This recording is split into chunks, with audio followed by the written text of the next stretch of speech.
Ladies and gentleman, आज की ये वीडियो उन बच्चों के लिए जो कि आने वाले दिनों में एसएसबी देने जा रहे हैं। बहुत सारे बच्चे जो कि फर्स्ट टाइम एसएसबी देने जाते हैं, उनको बहुत सी चेंजेस का नहीं पता जो कि एसएसबी में हुई हैं। हो सकता है कि आप में से 50% बच्चों को ये चेंजेस का पहले से पता हो। ये उन बच्चों के लिए जो कि अभी एसएसबी देने फर्स्ट टाइम जा रहे हैं, उनको हो सकता है कि इन चेंजेस के बारे में पता ना हो। अब फॉर एग्जांपल एक बच्चे ने अप्लाई कर दिया, उसकी एसएसबी की डेट आ गई है।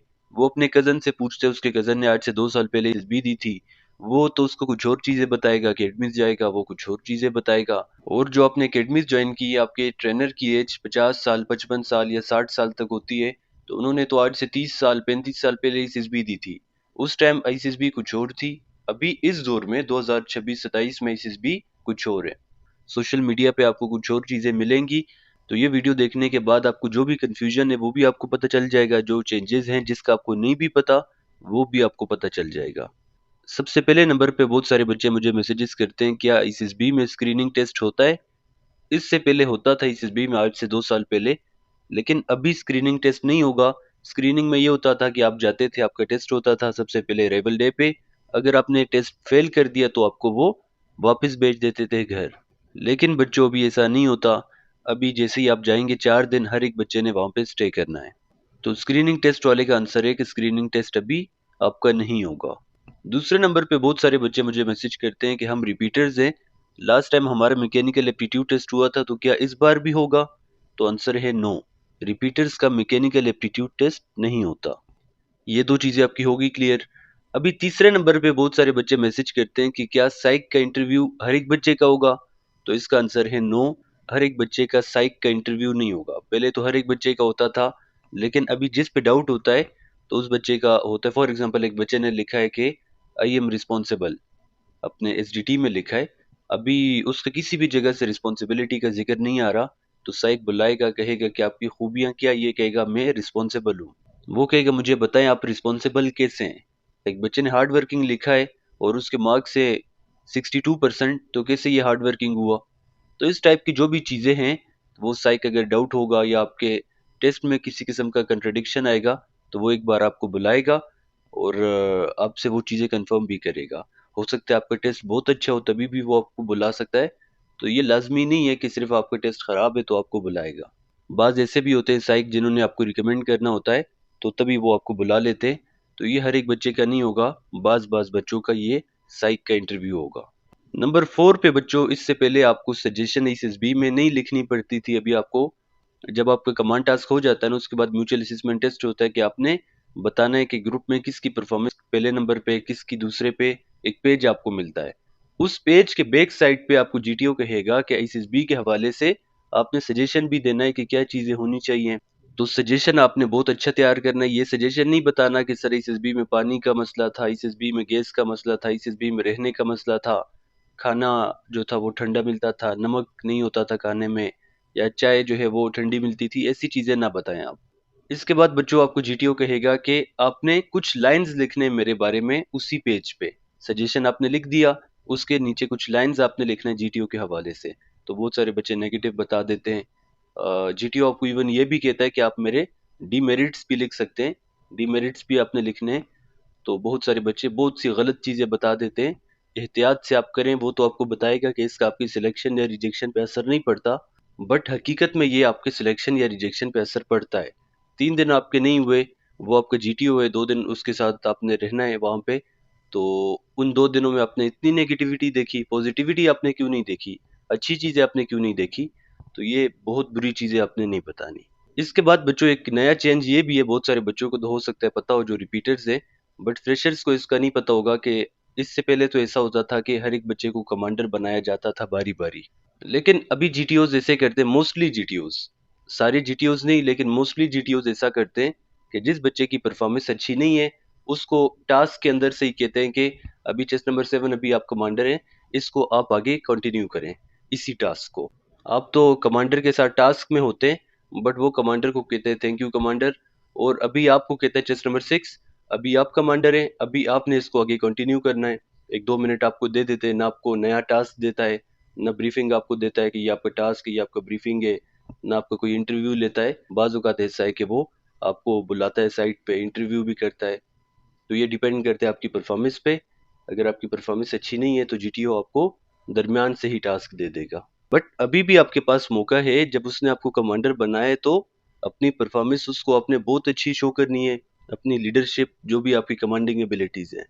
इसके बाद बच्चों, बहुत सारे बच्चे जब मुझे मैसेज करते हैं कि फ्रेंड व्यू पॉइंट और एनिमीज व्यू पॉइंट, पहली बात तो मैं आपको बता देता हूँ, ये एनिमीज व्यू पॉइंट नहीं है, ये होता है फ्रेंड व्यू पॉइंट और अपोनेंट व्यू पॉइंट। तो याद रखें, एसएसबी में आपका मेरिट्स और डिमेरिट्स नहीं होते, ये होते हैं फ्रेंड व्यू पॉइंट और अपोनेंट व्यू पॉइंट। आपके दोस्त आपके बारे में क्या सोचते हैं, आपके अपोनेंट आपके बारे में क्या सोचते हैं। उस दिन एक स्टूडेंट आई मेरे पास, फीमेल थी वो, उसने कहा मैंने पेशावर में एकेडमी ज्वाइन की है, लेकिन मैंने उससे कुछ चीज़ें पूछी, वो अनफॉर्चुनेटली नॉट रिकमेंड हो गई, और उसके साथ मेरी एक और स्टूडेंट थी जो कि रिकमेंड हो गई। तो स्टूडेंट से पूछा आपने तैयारी कहाँ से की है, तो उसने फिर मेरा बताया। तो वो फिर आई हमारे पास, जब उससे मैंने पूछा, मैंने कहा कि आपने एसडीटी में क्या लिखा, तो उसने कहा एसडीटी कौन सा। मैंने कहा वो जो फ्रेंड व्यू पॉइंट और अपोनेंट व्यू पॉइंट। ओ कहती अच्छा अच्छा वहां पे वो था। तो ये तो हमें एकेडमी में नहीं बताया, एकेडमी में बताया गया था कि मेरिट्स डिमेरिट्स होंगे, बट वहां पे गए तो उन्होंने कहा कि आपके दोस्त आपके बारे में क्या कहते हैं, आपके अपोनेंट आपके बारे में क्या कहते हैं। तो एकेडमीज में ये चीजें आपको नहीं बताई जाती, सोशल मीडिया पे ये चीजें आपको गलत बताई जाती है, तभी बहुत सारे बच्चे जो है वो एसएसबी में जाते हैं और रिजेक्ट हो जाते हैं। तो उस बच्ची से मैंने कहा आपने कितनी फी दी थी, उसने कहा कि 30,000 उनकी फीस थी एकेडमी की। उन्होंने कहा अगर आपने ऑनलाइन पढ़ना है घर से तो फिर आपको डबल फी पे करनी होगी, यानी मजबूरी का फायदा लेते हैं। 30,000 अगर फी है, डबल आप देंगे, ऑनलाइन आपने क्लासेस लेनी है तो 60,000 आपको पे करना होगा। तो ये देखिए 60,000 फीस देने के बाद भी वो बच्ची रिजेक्ट हो गई, अभी मेरे पास तैयारी कर रही है, इंशाल्लाह इस बार रिकमेंड होके वो दिखाएगी। तो इसका मैं आपको बता रहा था कि मेरिट्स और डीमेरिट्स पहले होते थे, लेकिन अभी ये एसडीटी, ये सेल्फ डिस्क्रिप्शन टेस्ट, ये एक ऐसा टेस्ट है जो कि आपने यहाँ से ही बच्चों तैयार करना है। वहां पे बस आपको टाइम मिलेगा 5 मिनट, उसमें आपने लिखना है कि दोस्त आपके बारे में क्या कहते हैं, अपोनेंट आपके बारे में क्या कहते हैं। ओएल क्यूज इसमें होनी चाहिए, officer like qualities. Without OL Qs ये लिखने का कोई फायदा नहीं है, ठीक है, ओएल क्यूज इसमें होनी चाहिए। नंबर 9 पे बच्चों, बहुत सारे बच्चे पूछते हैं कि इस बार वर्बल नॉन वर्बल टेस्ट होता है एसएसबी में। तो बच्चे जब ऐसा मैसेज करते हैं कि वर्बल नॉन वर्बल टेस्ट, तो थोड़ा अजीब सा लगता है, क्योंकि उनको तो अकेडमीज ने बताया है या सोशल मीडिया पे लोगों ने बताया है। तो वर्बल और नॉन वर्बल आपके इनिशियल में होगा, लेकिन एसएसबी में आपका ये नहीं होता। नंबर 10 पे सबसे इम्पोर्टेंट चीज, बहुत सारे बच्चों को इस चीज का नहीं पता। पहले तो एसएसबी में उर्दू में आप बातें करते थे, सेलेक्टर भी आपको उर्दू में समझाता था, लेकिन अभी कुछ लोगों को मैं अगेन बता रहा हूँ, आप लोगों में बहुत से बच्चों को इन चीज़ों का पता होगा पहले से ही, लेकिन जो फ्रेशर्स हैं उनको नहीं पता होगा।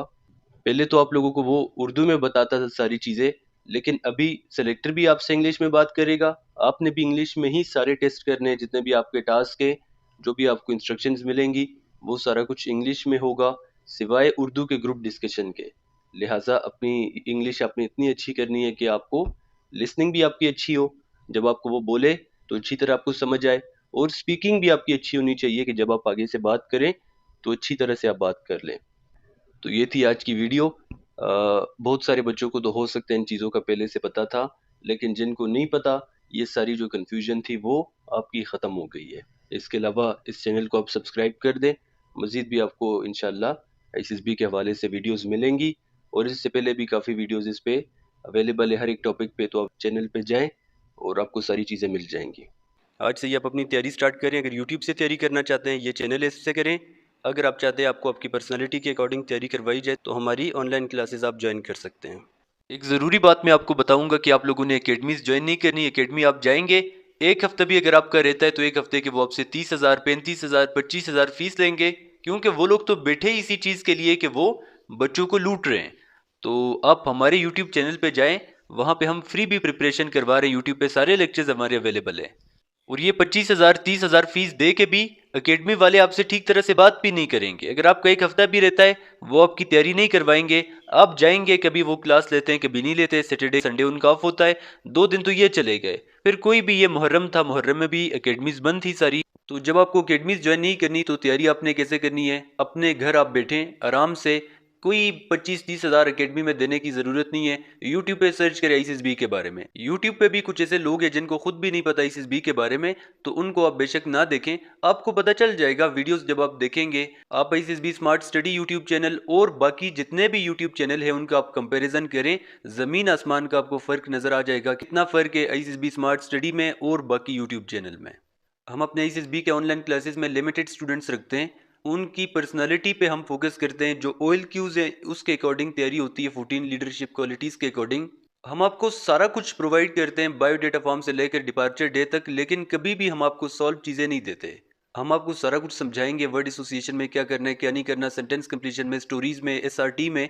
डेली हमारे बच्चे लेक्चरेट और ग्रुप डिस्कशन की प्रैक्टिस करते हैं। जब आगे आईसीएसबी में जाते हैं तो किसी किस्म का उनको मसला नहीं होता। यहाँ पे आप मॉक टेस्ट देते हैं जिससे आपको पता चल जाता है कि आगे आईसीएसबी में जब आप जाएंगे किस किस्म के टेस्ट होंगे, और जब आप टाइम के साथ यहाँ पे प्रैक्टिस करेंगे आगे आपको टाइम मैनेज करना कोई भी मुश्किल नहीं होगा। इसके अलावा हम आपकी इंग्लिश स्पीकिंग पे भी फोकस करते हैं। जब बच्चा यहाँ पे इंग्लिश में बोलता है, आगे जब आईसीएसबी में जाता है उसकी इंग्लिश की जो फ्लुएंसी है वो बेहतर हो जाती है। आज संडे, आज हमारी 2 क्लासेस होंगी, कल सैटरडे था, कल भी हमारी क्लास होगी। हर दिन हमारी क्लास होती है, कोई हमारी छुट्टी नहीं होती। और यही वजह है जब आगे हमारे बच्चे जाते हैं इनिशियल में, इंटरव्यू में या आईसीएसबी में, किसी किस्म का उनको मसला नहीं होता।